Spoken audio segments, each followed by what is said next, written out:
On the morning of June 13th, 2026, a section of ground inside Yellowstone National Park split open without warning. Boiling water and steam shot into the air above Biscuit Basin. A new fracture tore through the earth, water filled and steaming, right where tourists had been walking days before. This wasn't the first time. It was the fifth hydrothermal explosion at this exact spot in a single year. And just months earlier, scientists using artificial intelligence had quietly uncovered something else. Tens of thousands of earthquakes beneath Yellowstone that no human had ever recorded. The question now isn't whether Yellowstone is active, it's why, after years of following a predictable rhythm, the ground beneath America's most famous national park has started behaving in a way nobody fully understands. Yellowstone sits on top of one of the largest volcanic systems on the planet, a caldera 72 kilometers long and 55 kilometers wide, so vast you can drive across it without realizing you're inside the crater of a supervolcano. Beneath the surface lies a magma reservoir that has fueled 3 super eruptions over the last 2.1 million years, the largest of which ejected enough material to bury an entire state in volcanic ash. More than 4 million people visit this park every year, walking across ground that conceals over 10,000 hydrothermal features.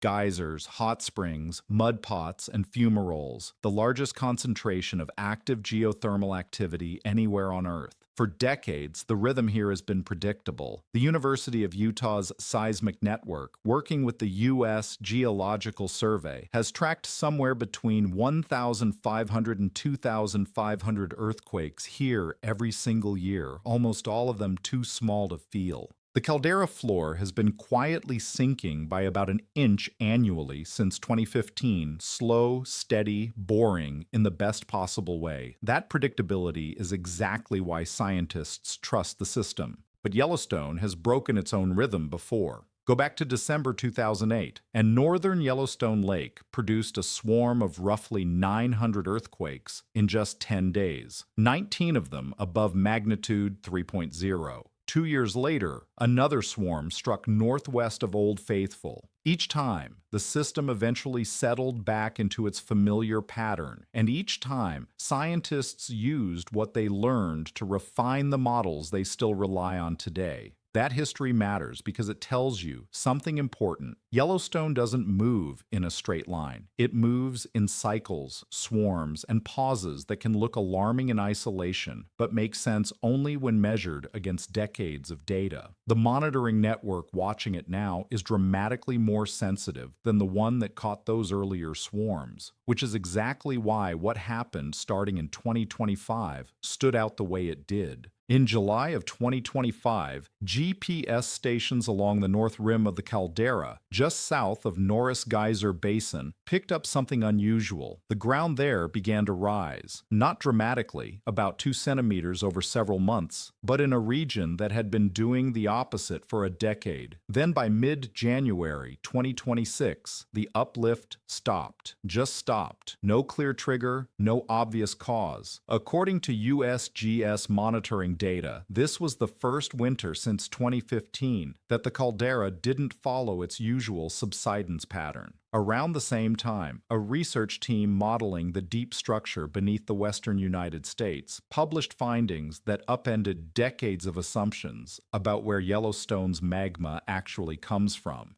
suggesting it originates from the shallow mantle rather than a deep plume, migrating through a far more complex plumbing system than anyone had mapped before. And then, in April 2026, came the number that made headlines. Scientists using artificial intelligence rescanned years of seismic data and uncovered tens of thousands of previously undetected earthquakes, tremors so small, so deeply buried in the noise, that traditional monitoring had missed them entirely. The hydrothermal system told its own version of this story. Norris Geyser Basin, home to Aquinas Geyser, had gone quiet for several years before suddenly reawakening in February 2026 with roughly 40 eruptions in a single month. By March, it had calmed to just one. By April, 4. An unpredictable pulse in a basin known for unpredictability, but logged, for the first time, alongside a hidden earthquake catalog and a caldera rim that wouldn't behave.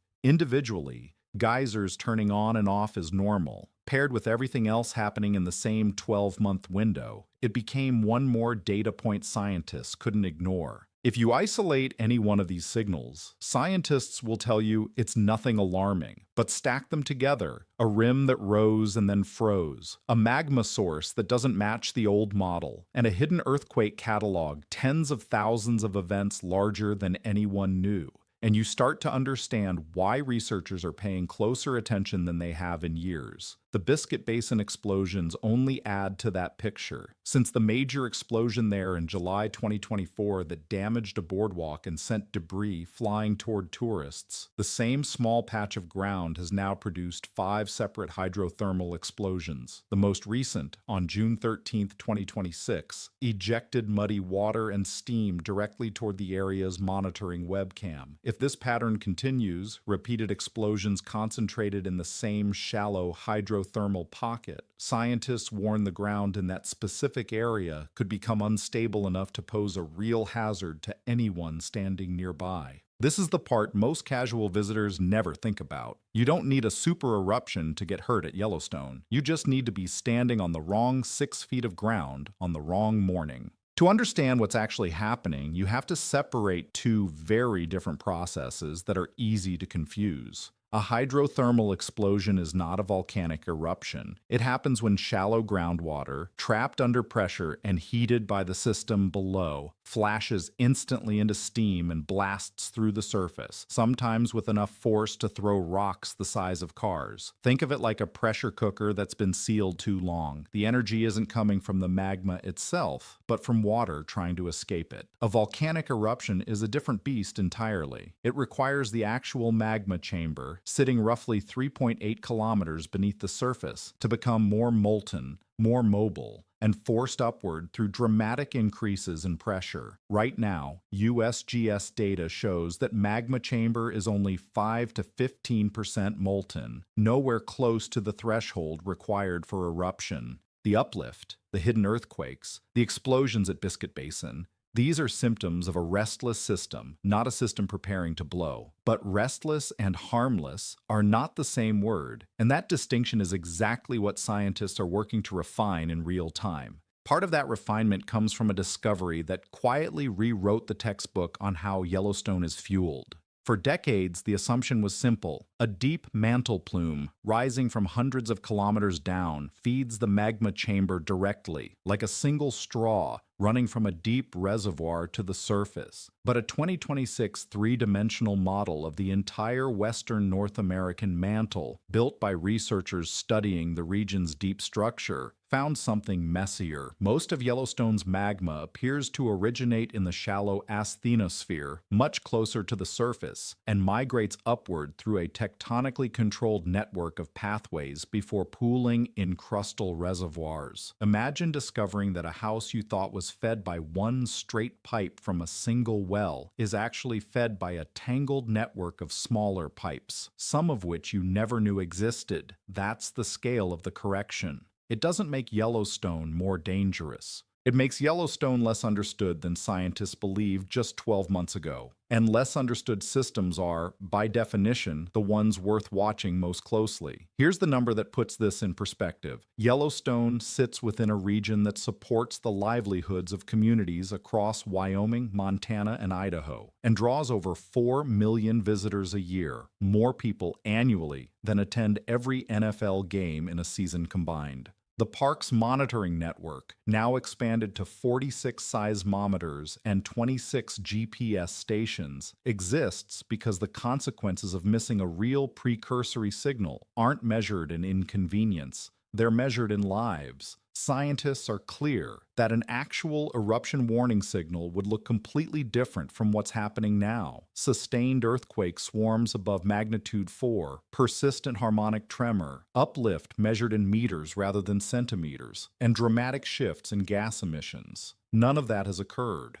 But the events of the last 12 months have done something else. They've forced researchers to admit that their model of normal at Yellowstone may have been incomplete all along, built on a seismic catalog that, it turns out, was missing tens of thousands of earthquakes hiding just below detection. So what happens next?